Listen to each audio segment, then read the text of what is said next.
right, let's pick up where Mom comes over. So tell me about that story to Japan. Well,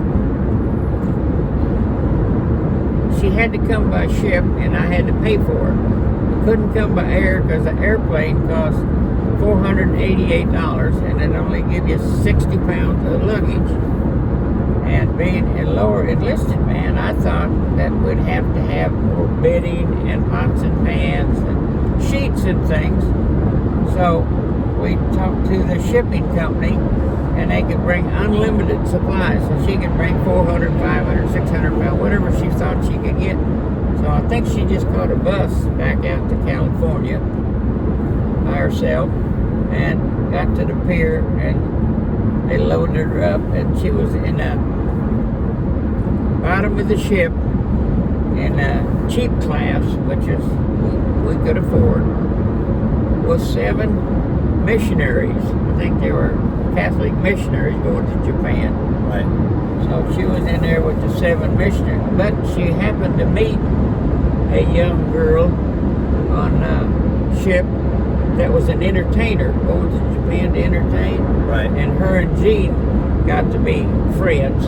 So Jean would get to go with her and eat with her in a different class and run around with her, you know, as friends during the day. Of course, at night she entertained, but Jean didn't have to stay down there with all the missionaries all the time. And I think she was on there a couple of weeks, all the way from LA to Tokyo. And then they run into some bad weather, and she got frustrated a little bit, seeing the waves taller than the ship, you know.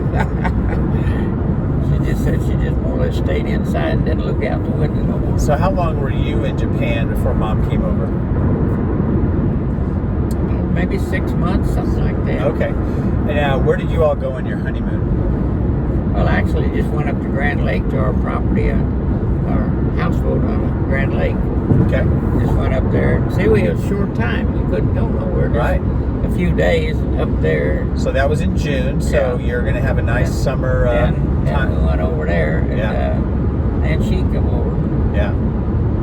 So wow. So so you just married there in early June, and then it sounds like it was probably late June that you went over Yeah. and then Mom came over. Well, she comes, I think 6 or 8 months at the most. Wow. It wasn't too awful long. Yeah. Well, I'd say for a newlywed, that's a long time. Yeah. I had to feel like Well, an eternity. The assignment, I think, was a 3-year assignment. Right.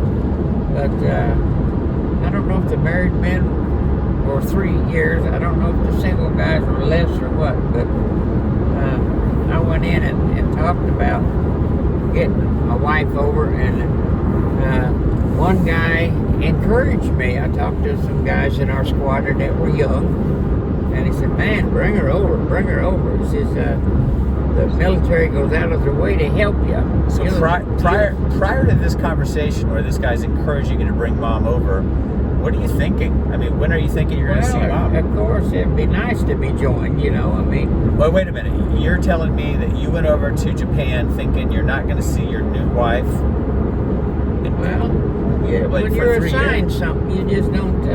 I don't know. It might have been an 18-month tour. I don't remember.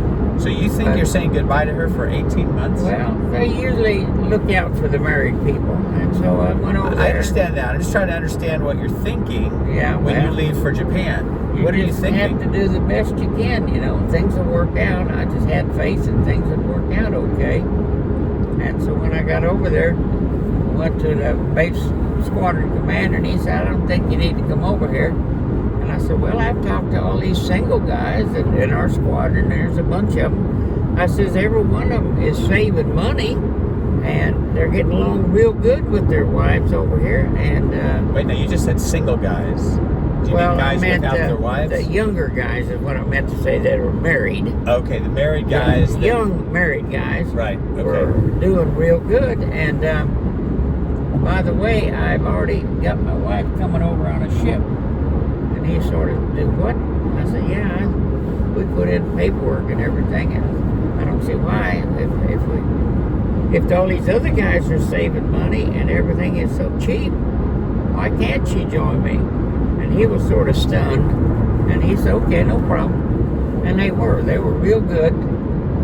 You had to fill out a emergency card in a orderly room to where if we had an alert, if the Russians or Russians invade us, they have you all meet in a certain area, you know, evacuation plans and stuff.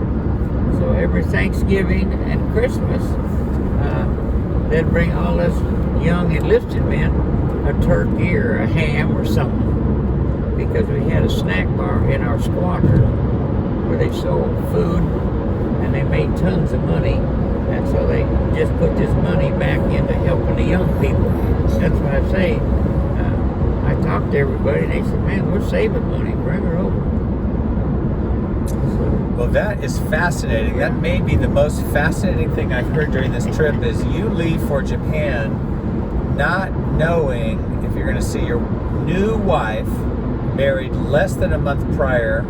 You're not going to see her for 18 months. I thought you said earlier 3-year assignment. Well, that was for married people. I think the single guys are a little less than a married.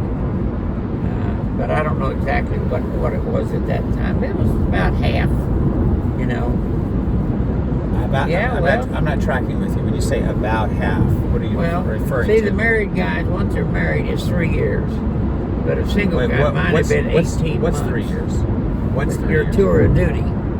Oh, They always extend a married guy because it costs to get him over and the inconvenience and everything. But are you describing married guys as really couples being together? Yeah. Okay. So Yeah. Okay.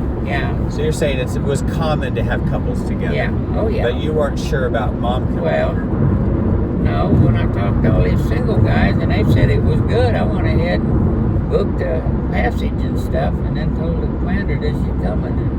Okay. He was sort of surprised. Yeah. But Okay. he welcomed us with open arms. Actually, when you get a guy for 3 years, you got stability. You know you're going to have him here for 3 years. You're not going to get new people and train them all the time. Right. So actually they want a stable force. Right. But the military sometimes is they fill a slot with a slot. I Right. mean, you're not